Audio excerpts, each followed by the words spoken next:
तो वेलकम है दोस्तों। आज एक न्यूज आई है, ठीक है, और क्षेत्रीय भाषा के 10,000 शिक्षक भर्ती को लेकर ये न्यूज आ रही है। चलिए देखते हैं। तो आज है आपका 23 दिसंबर 2024, ठीक है, और ये न्यूज आया है आपका देखिए, बोला जा रहा है कि क्षेत्रीय भाषा के 10,000 शिक्षक होंगे नियुक्ति मंत्री, ठीक है। अब देख लेते हैं। तो मंत्री कौन है मालूम है ना? रामदास, ये रामदास, ओ शिक्षा मंत्री, हाँ शिक्षा मंत्री। चलिए देख लेते हैं। तो शिक्षा मंत्री रामदास सोरेन का स्वागत करते लोग क्यों कर रहे हैं वो तो सबको जानता है, भाई मंत्री हैं इसीलिए, नहीं तो मंत्री से पहले कोई पूछता तक नहीं था।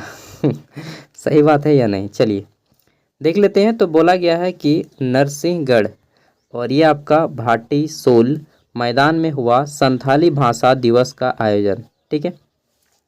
कल 22 दिसंबर संथाली भाषा दिवस था। संथाली का लिपि आप सभी को मालूम है औलचिकी पंडित रघुनाथ मुर्मू द्वारा जनित है। देख लेते हैं अब काम की बात। तो यहाँ पे बोल दिया गया है कि भाटी सोल मैदान में रविवार को 22वां संथाली भाषा दिवस का आयोजन किया गया। इस मौके पर मुख्य अतिथि शिक्षा मंत्री रामदास सोरेन ने कहा कि प्रदेश में जनजातीय क्षेत्रीय भाषा तथा शिक्षक की बुनियादी मजबूत करना जरूरी है।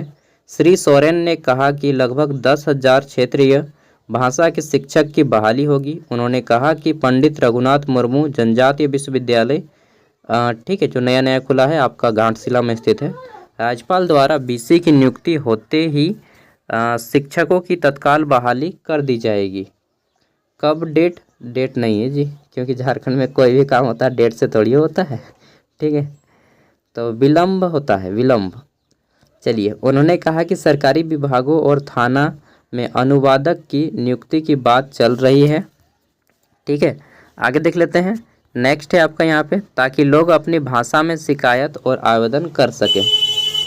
आगे देख लेते हैं। तो नेक्स्ट बोला गया है कि उन्होंने कहा कि संथाली को संविधान की 8वीं अनुसूची में दर्ज कराया गया था। हाँ, 8वीं अनुसूची में 22 भाषाएं दर्ज है, उसमें से संथाली भी एक है, ठीक है, 2003 में कराया गया था। यह लुप्त नहीं हो, आज भी इसकी अनदेखी नहीं कर सकते। यह दुख की बात है कि प्रदेश में सैकड़ों संथाली शिक्षक है पर उन्हें औलचिकी नहीं आती। अरे आपने सिखाया ही कब यार, किया आएगा?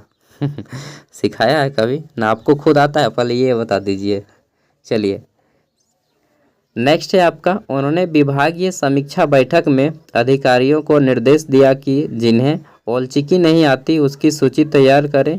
सभी को प्रशिक्षण दिलाया जाएगा। हाँ, ये अच्छी बात कही आपने। इस मौके पर विशिष्ट अतिथि के रूप में देश परगना मौजूद बैजू मुर्मू, पूर्व विधायक लक्ष्मण टुडू और समेत संथाली साहित्य बुद्धिजीवी शामिल हुए। इसका शुभारंभ संथाली साहित्यकार पंडित रघुनाथ मुर्मू, धर्मगुरु रामदास टुडू और सिद्धू कान्हू फूलो झानू की तस्वीर पर पुष्पित अर्पण हुआ। देखिए, ये सभी पेपरबाजी है, वास्तव में कब होगा इसका कोई गारंटी नहीं है। तो ये सब मतलब लुभावन की चीज़ें हैं, लोक लुभावन की चीज़ें, ठीक है। पेपर में आ जाना कोई बड़ी बात नहीं है, ये तो आज परंपरा रही है झारखंड की, सालों से आ रही है। पेपर में ही होता है नियुक्ति, पेपर में ही ज्वाइनिंग होता है, पेपर में ही सैलरी मिलता है, पेपर में ही इन लोग और क्या क्या कर देता है मालूम नहीं, सब कुछ पेपर में ही होता है, रियल लाइफ में कुछ नहीं होता है, ठीक है। तो मैंने भी पहले बहुत बड़े बड़े सपने देखता था, आईएएस बनूंगा, आईपीएस बनूंगा, सीएम बनूंगा, पीएम बनूंगा। देखिए, बड़े बड़े सपने देखिए, ठीक है।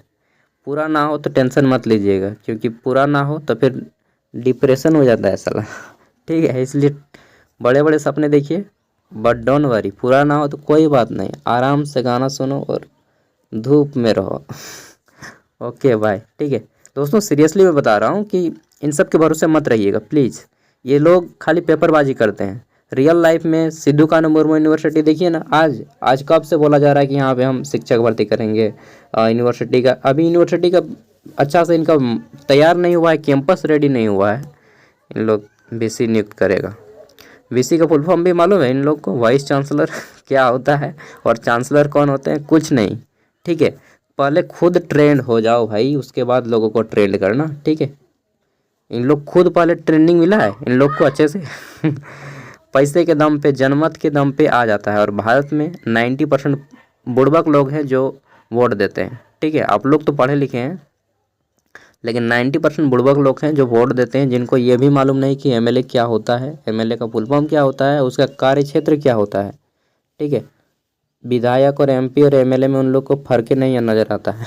वैसे लोगों को वोट देने का अधिकार है, तो फिर मूर्खों का राज ही चलेगा। ठीक है, बोलने में मुझे कतई शर्म नहीं आ रहा है। पॉलिटिकल साइंस का मैं विद्यार्थी हूँ। चलिए, थैंक यू, बाय।